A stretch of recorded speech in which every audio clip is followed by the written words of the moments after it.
embrace and to embody these principles, not just learn them by rote and be able to repeat them, but in fact to have them become a part of the very essence of them. We believe these children have to understand that they have to have order in their lives. They have to understand that we as teachers and administrators and board members not only have their names and a number on a piece of paper, but we know who they are and they can sense that we care about them. And we have expectations. We don't expect a child to just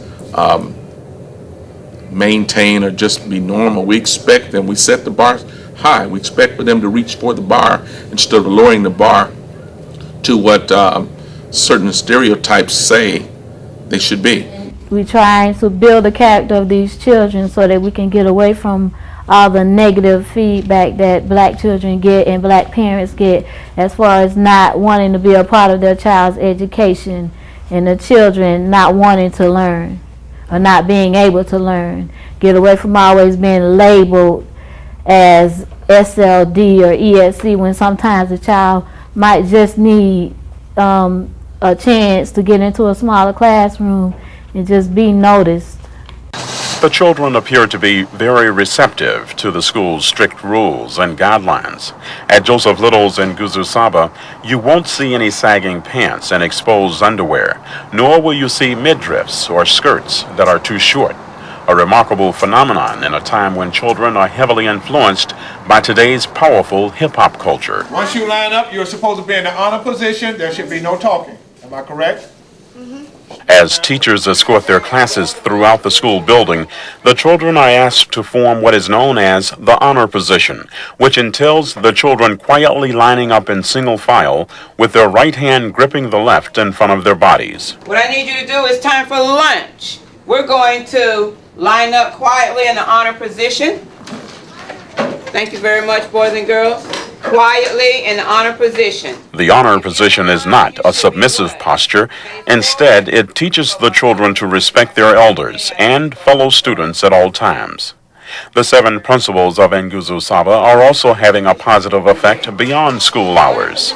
Many parents are noticing a difference at home as well. A lot of times at home, if I'm dealing with a situation in my house, I might refer to one of those rules and ask him what is the meaning of that rule, and they'll tell me what the meaning of the rule is, and I ask them what part of that rule are you breaking, and they'll tell me, and then a lot of times they might come, "Ooh, mommy, she's breaking this rule and that rule," and to me it makes a big difference because those rules are so important, and they're so good at helping you build the character of your children.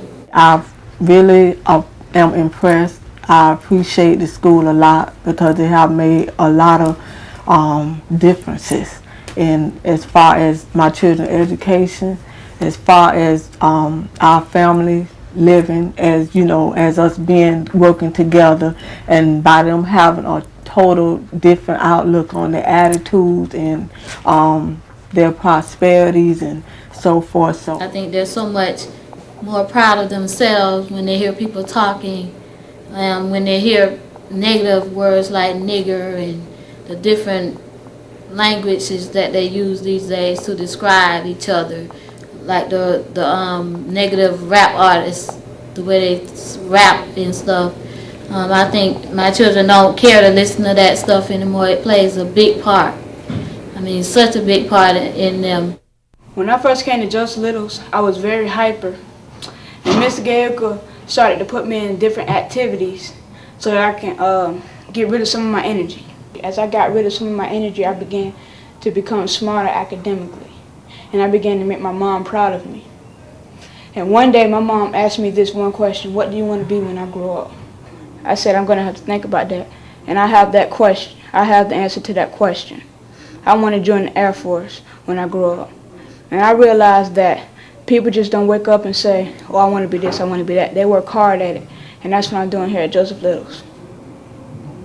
The impetus for an African-centered charter school actually began about a decade ago, more than 1,000 miles from the turquoise blue surf and the swaying palm trees of Palm Beach County.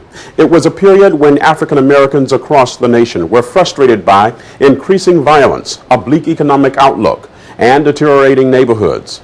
More importantly, many African Americans were coming to a realization they couldn't depend on their political and educational leadership to create improvement opportunities in their communities. Until one African American spiritual leader led a new charge. On October 16, 1995, Minister Louis Farrakhan, leader of the Nation of Islam, had summoned more than 1 million black men from throughout the world to Washington, D.C. for what was known as the Million Man March. In his sermon, Minister Farrakhan urged the pilgrims to return home and do something to take control of the destiny of their own communities. Nguzo Saba Charter School? Yes, sir. Among those profoundly inspired by Farrakhan's words was Amafika Gayuka, who had traveled to the nation's capital from Palm Beach County. After returning home, Gayuka was uncertain just what he would do to help uplift the black community, but he knew he would do something. Gayuka was serving on the Board of Commissioners for the Palm Beach County Housing Authority when it finally occurred to him what his mission would be. And so I suggested to my fellow commissioners that one of the things that we might want to consider is that insofar as residents and children who reside in public housing are disproportionately to be found among those who are engaging in, shall we say, less than desirable habits and practices, that we as a commission should feel a correspondingly disproportionate responsibility for finding some solutions to the problem. And that one approach we might undertake is to pursue a charter to operate a charter school for the students who resided in our units. One of the things that we expected from the Housing Authority was that they would be a natural partner, that they would have the alliance that would allow us to build the school system, the charter school, from the ground up, seeing that they already were serving the same population in terms of providing shelter for them. We wanted to educate those same children. So that's like a natural partnership. And one of the things that happened, for whatever reasons there had to be some political administration reasons, that we were not able to gel that partnership. And I believe that was one of the earliest challenges that the school faced, in not being able to gel that relationship.